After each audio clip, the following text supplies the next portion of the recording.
Hello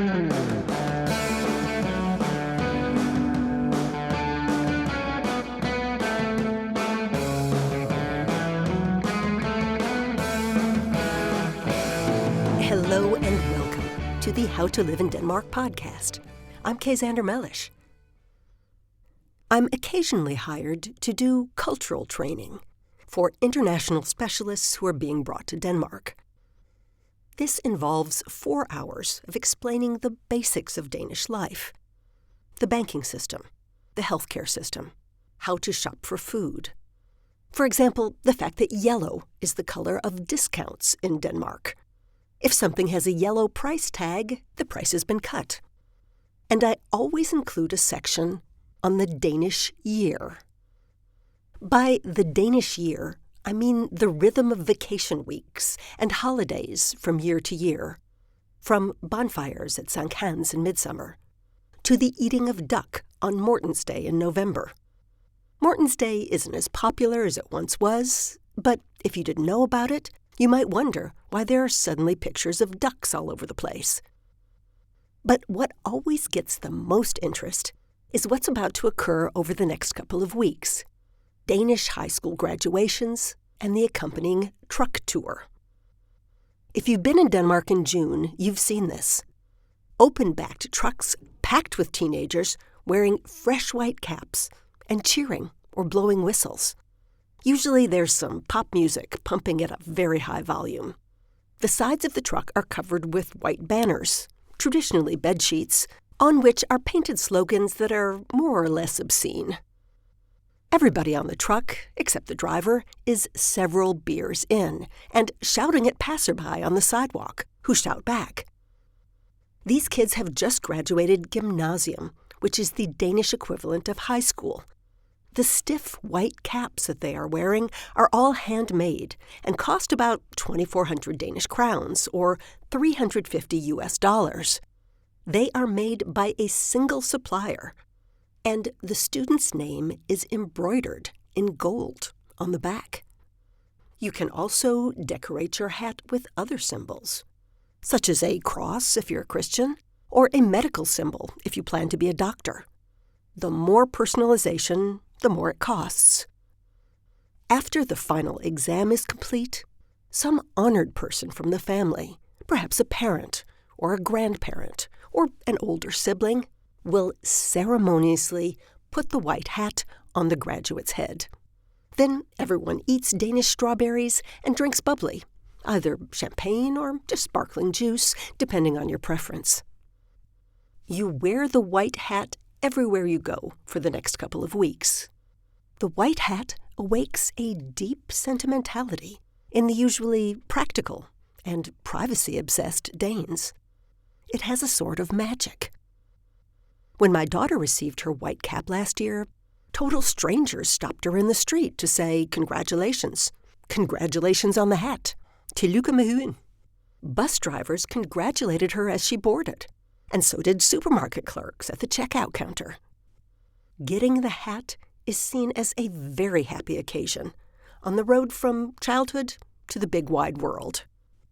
The white hat also set off a round of parties with family and friends. We ended up hosting 3. And then the students, who are between 17 and 20 years old, begin to get ready for university in the fall, or perhaps a gap year, or maybe some time in the Danish military. But the celebration for these events, especially university graduation, isn't as big as it is for the white cap. The white cap holds a special place in the Danish national consciousness. Now, here's a good moment to point out that not every cap is white. There is a black cap, which you can achieve if you've taken some extra high-level courses. And the white caps themselves have different color bands.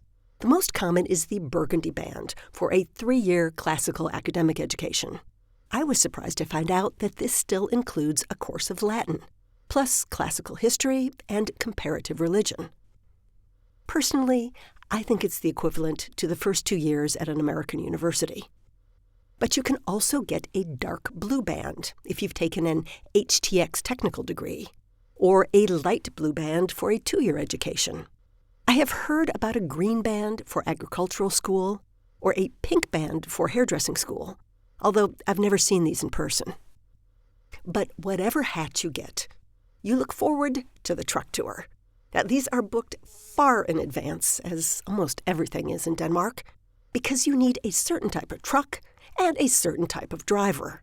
They are almost always very large men from the countryside, the sort of man who is able to control 25 deeply drunken teenagers. The night before the trip, the class decorates the truck with balloons and the white banners. The banners are often directed at the other drivers on the road. For example, 1 honk, the girls will drink. 2 honks, the boys will drink. 3 honks, it's bottoms up for all of us. I chose one of the cleaner messages to spare your tender ears, but they can get pretty raunchy. Early in the morning, the journey begins. The idea is to go to each classmate's house and enjoy an alcoholic drink at every stop. The classmate's family will be there to celebrate, sometimes wearing their own white hats that are decades old.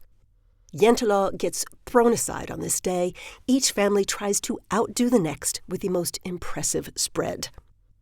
In my daughter's class, one family brewed its own beer and put it in bottles with the son's face on the label.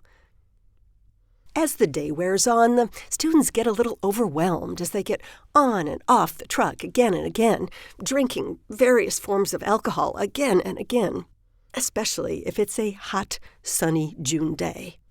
I'm not the biggest drinker, and we were number 14 on the list of 24 stops, so I decided to serve fruit sodas in the garden. One of the guys in the class asked, "Is there alcohol in this?"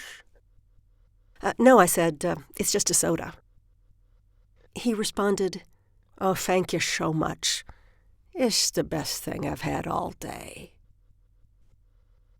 You can continue to wear your hat after your truck tour to various graduation parties. The hat comes with an insurance policy in case you lose it. And there are a number of traditions involved. Your best friend is supposed to bite the rim of the hat, for example.